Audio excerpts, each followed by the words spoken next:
confined space that might have a hazardous atmosphere without making sure the air is safe is careless and could cost you your life. Hazardous atmospheric conditions cause 90% of all confined space fatalities.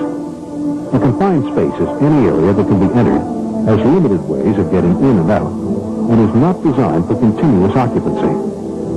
Air doesn't move freely through most confined spaces, and with no air currents to flush the atmosphere, hazardous gases may collect inside the space. This makes testing the atmosphere a necessary step of confined space entry. Testing will warn you if the atmosphere is hazardous and identify the dangers so you'll be able to eliminate them. This program will help you understand atmospheric testing in confined spaces. You'll learn the three major atmospheric tests, the importance of calibration, and how to respond if testing proves the atmosphere unsafe.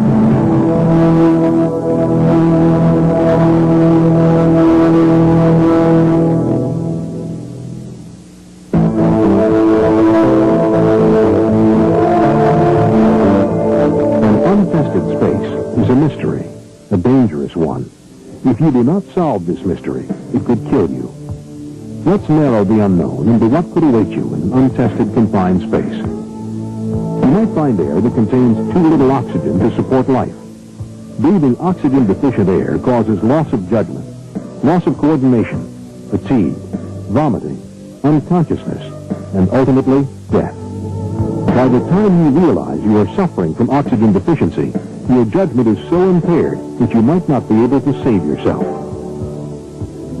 Then there is the chance the atmosphere itself will burst into flames. A high volume of oxygen or flammable contaminants is the most likely culprit here, and the smallest spark or heat source can be a catastrophe. And then there are the poisons, or toxins.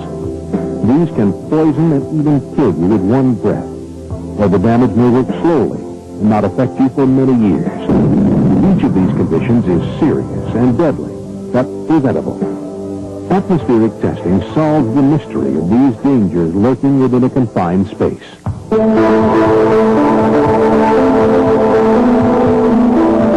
Before anyone enters the space, for any reason, the atmosphere must be tested.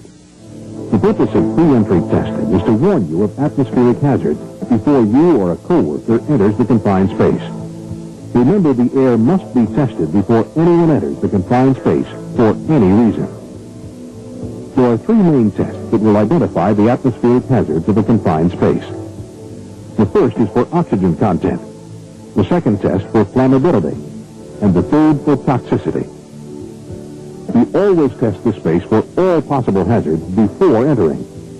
Never enter a space for any reason that has not been tested. Whether it is at the beginning of your shift, after lunch, or maybe you step out of the space to grab a tool or stretch your legs. Always retest that space before re-entering. To find out which tests are needed for a specific space, check the confined space entry permit. The permit will guide you through atmospheric testing. It tells you which tests are needed, the testing equipment and procedures to use, and the atmospheric conditions that are acceptable for safe entry. Perform all tests listed on the permit and enter the results on the permit form.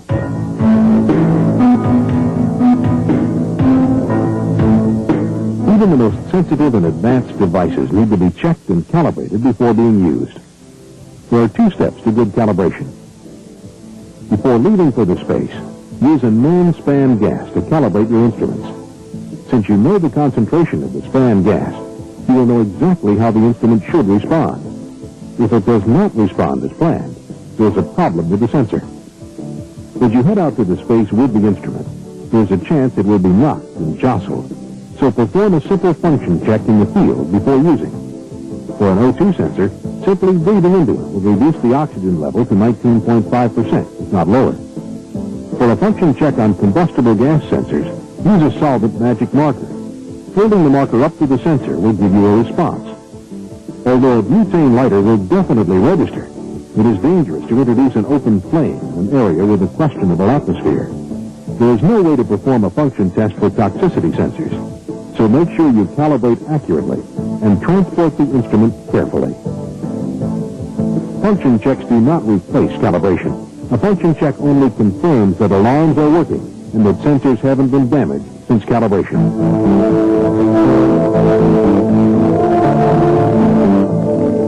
Before testing, be sure to check the battery and check sample hoses for obstructions or tightness. Be sure hoses and probes are long enough to sample the entire space. Know the time it takes to get a response after drawing a sample. Make sure you have calibrated properly and that the response and alarm set points are functioning. Initial tests of oxygen level, flammability, and toxicity must be performed from outside the space. Take samples through a pick hole or a slightly open cover on the side of the space to prevent wind or air pressure from blowing possible contaminants in your face. If ventilation is being used, turn the system off for pre-entry tests. After pre-entry testing, turn the system back on and retest the air. This will help determine the effectiveness of the ventilation system. Test all vertical levels of the space, top, middle, and bottom. Some hazardous gases, such as hydrogen sulfide, are heavier than air and will collect at the bottom of the space. Some, like methane, are lighter than air and will collect at the top. And others, like carbon monoxide, are about the same density as air and can be found in the middle level.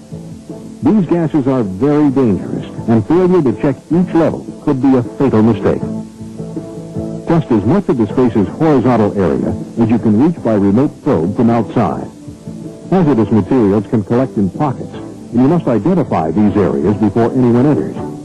If any test shows the air to be unsafe, alarms on the instrument will indicate the hazardous conditions which must be controlled before anyone goes into the space.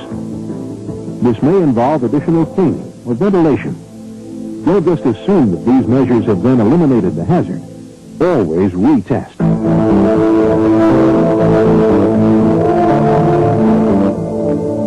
It's oxygen in the atmosphere that keeps us alive. Normal fresh air is about 21% oxygen. The air in a confined space is considered hazardous if its oxygen content is less than 19.5% or more than 23.5%. Oxygen deficiency, an oxygen level of 19.5% or less, can be caused by bacterial consumption, a chemical reaction such as rusting and burning, or it may be caused by displacement, when another gas moves in and takes over space once occupied by oxygen. Air with more than 23.5% oxygen is oxygen-enriched. This is a severe fire hazard, since oxygen-enriched air can cause combustibles to burn violently. There are many different instruments for testing the air's oxygen content. These instruments can save your life, but you must use them correctly. Follow the manufacturer's instructions. Also, you must understand instrument limitations. Some devices are accurate only within specific temperature and humidity ranges. With others, certain chemicals in the air can cause inaccurate readings. Test slowly and carefully.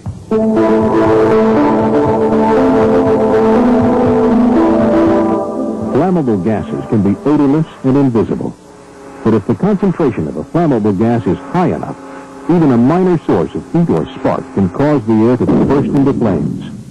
The air in a confined space may be considered hazardous if the concentration of a flammable gas is greater than 10% of the lower flammable limit, LFL, or if the concentration of airborne combustible dust meets or exceeds its LFL. The LFL is the amount of a flammable required for an explosion or ignition to occur in normal air. Conduct a flammability test after the oxygen test, since many combustible gas indicators won't work if the air is oxygen deficient. It's important to remember to test throughout the space, from top to bottom, covering as much horizontal space as possible. Small pockets of flammable gas can ignite, even if surrounded by non-flammable gas. These pockets of gas can be missed by testing instruments. So don't rely on the minimum accepted safe level. Try and work with levels above the minimum for a safety cushion.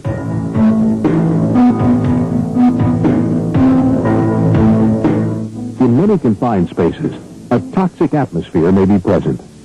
Some toxins can cause severe health problems, even death. When you enter a confined space, your health, perhaps your life, depends on advance warning of any toxins that are present. Each toxic gas has permissible exposure limits, expressed in parts per million. These levels determine the allowable time-weighted average, the short-term exposure limit, and instrument sealing level. Be sure the alarms in your instruments are set to go off at the appropriate level for the gases you expect to monitor.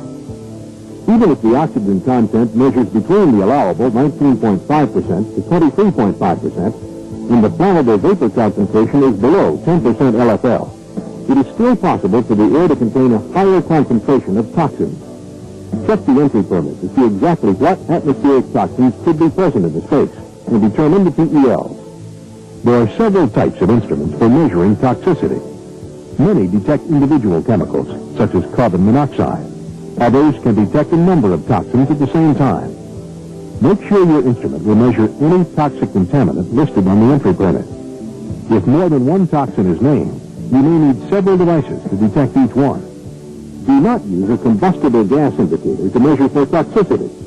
Many combustible chemicals are health hazards at much lower concentrations than their lower flammability limits. A combustible gas indicator might not accurately measure the low levels at which these materials are toxic. An instrument designed to measure one specific gas measures gas concentrations more reliably than a general gas instrument.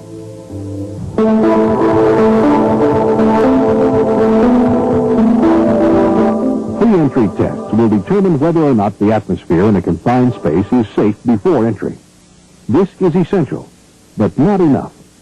Your health depends on making sure the air remains safe the entire time you're working inside the space. Work performed within the space often changes the atmospheric conditions. In order to ensure that the atmosphere remains safe, continuous atmospheric testing is needed.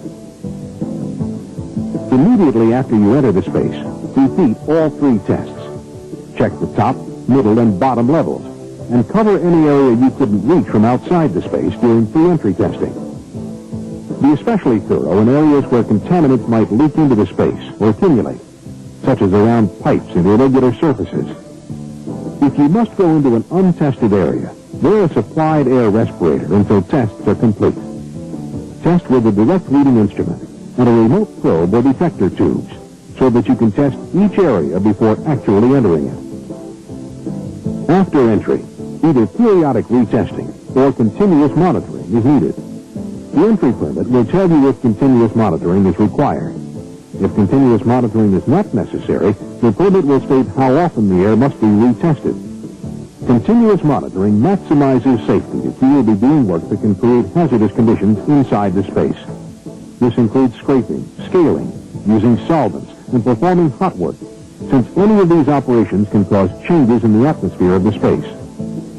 Position monitoring instruments so that they monitor the air that you are breathing while working in the confined space. Don't forget the space needs to be tested every time it is entered. If the space is vacant during your lunch break, don't just assume because it was safe before you went to lunch that it is still safe. It must be tested before you re-enter the space. It also needs to be retested if work will be continued by a new shift of workers. If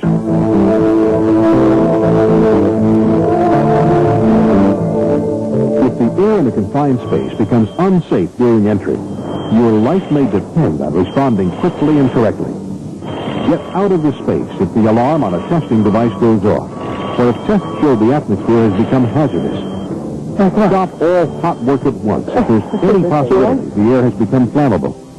Evacuate the space immediately if toxin concentrations elevate above alarm levels. After evacuation, identify and control the source of trouble. Then retest the atmosphere before re-entering the space. The air we breathe is essential to life. When we inhale, we expect the air to be free of harmful gases and will supply enough oxygen to keep us alive. Usually this is the case. In a confined space, however, the situation is different. Here there is a very real chance that the atmosphere is hazardous. Never assume that the air in a confined space is safe. Always perform every test listed on the entry permit before you enter. Use accurately calibrated instruments and follow the proper procedures. If the air is unsafe, do whatever is needed to control the danger before entering. Testing. Testing. This is your only way of making sure you can leave once you have entered a confined space.